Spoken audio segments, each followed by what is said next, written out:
Hello! Today's book is Trade-Off by Kevin Maney, and I have more to say about this one than I did about the last one. Not for good reasons. The first thing I notice about this book is that it has acknowledgments, a foreword, an introduction, and a prologue. I read every page of it, and not much actual information is in any of those. That's 12 pages I read that I didn't have to read. But I did. Because I'm being paid. The prologues are pretty typical stuff, talking about who the author is, what he's done, what the book's gonna be about.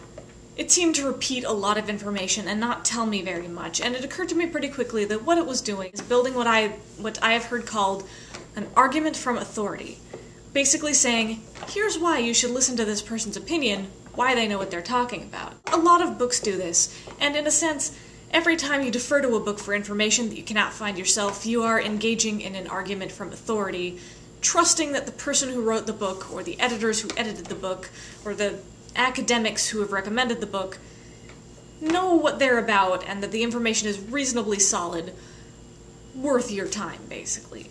So I don't know why it bothers me so much that there are 12 pages of argument from authority, but it definitely stuck out to me, and not in a positive way. I think because there was so little other information in that prologue.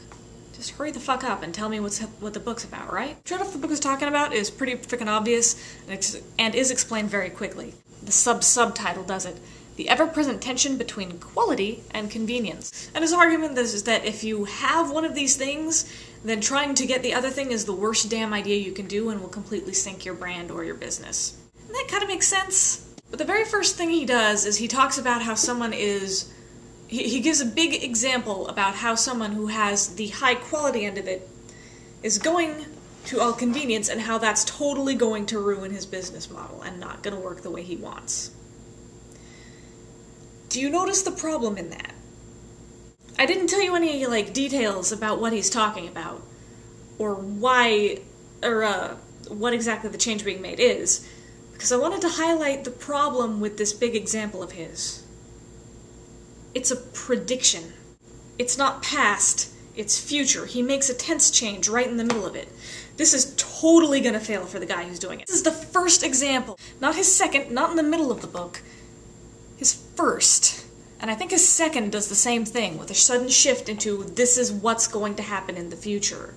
This doesn't necessarily mean the book is wrong, especially because I'm doing absolutely no research, and this book was published in 2009, so heck, maybe it completely flopped by now, and he was prescient, and I should be thinking, wow, he really knew what he was about, he predicted this. Instead it makes me think, you must not have a very big pool of examples if your very first one is a prediction. From that point on, I had no faith in the authority of this author. He gives a lot of examples throughout the book, and not all of them slip into future tense. But I didn't trust him after that. I didn't have the energy or the emotional commitment to really try and dissect what he was talking about, and he didn't really bother dissecting what he was talking about. He didn't recap things, he didn't break things down into useful pieces of information. Instead, I was just supposed to be, I guess, blown away by his examples, or probably more engaged than I actually was. I didn't really want to break down the things for myself. The other thing that really bothered me is when he's talking about high-quality experiences, high-fidelity experiences, as he calls them. He says for a thing to be high-quality, you are including the whole totality of this experience. So the high-quality music experience is not just seeing the artist in person, but also the event of going to a concert or a big show, and all of the things that combine to make it a great experience that you're not going to get on a CD or an MP3 or with a great stereo. All of those things. One of the things he factors into fidelity is social value. He calls it aura. I call it prestige. A $10,000 Gucci handbag, are they that expensive? I don't even know. Is worth that money, has that prestige, aura, fidelity, because owning that says something about your class and wealth and disposable income. But it really makes me uncomfortable to have social value like this, to have prestige factored into quality fidelity. There's a whole section where he's talking about a snake oil salesman selling a medicinal juice that doesn't work. He describes in the text how it doesn't work. And he lauds this person as someone who is selling on aura alone.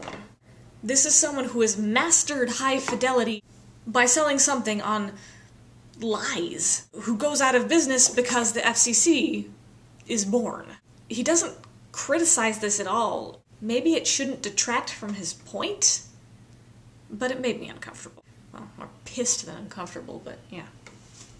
Yeah, so hopefully the answer to your marketing problems isn't sell snake oil with your product. Lie about its properties. 122. So here's the way this guy talks about things. This is one that really stood out for me. He's giving another anecdote, so we've gone into first person. Throughout the day, this sober corporate character wore a suit and tie, which by itself marked a huge culture clash with the rest of the company. Listening to him over lunch, I found Emilio's ideas for Apple to be entirely pragmatic, but not in the least bit sexy. Nothing had the ring or reverberation of Steve Jobs thumbing his nose at IBM and saying Apple was building a computer for the rest of us. Ow? Not in the least bit sexy? Not in the least bit sexy. That's my problem with this. How much this author, how much emphasis he puts on looking instead of, like, being good. It's almost all he talks about. It's the slimiest part of marketing and design. He's not wrong, but I want a model that breaks apart actual quality from appearance of quality. Fidelity is not distinct enough for me. I want something I can actually trust. If you intend to read this book, I do have advice for you. There is one place, and only one place, in which he actually breaks down the information he's talking about. It is in the chapter called Disasters. You're expecting to find nothing but anecdotes about things that went wrong for other companies. It does have quite a lot of them. It's the only place that actually tries to really give you instructions for how you might apply things to your product or business. I mean, I've been rambling on about this for a long time. Clearly it's giving me plenty to talk about, but it's giving me plenty to talk about from the point of view of dissatisfaction and on wishing this had been done differently. More in depth, more breakdowns, like half the length. I don't need that many anecdotes, and I especially don't need anecdotes about things that haven't happened yet. With 2 books down, I am only 400 pages in. I have got to pick up the pace if I'm going to make it all the way to $200. So here are the things I've picked up for consideration. I may or may not read all of them. Make Your Own Rules, by someone named Wayne Rogers. Platform, How to Get Noticed in a Noisy World, by Michael Hyatt, who is a New York Times best-selling author. And Anti-Fragile, Things That Gain from Disorder, by Nassim Nicholas Taleb. Taleb? Nassim Nicholas Taleb. I will see you next time.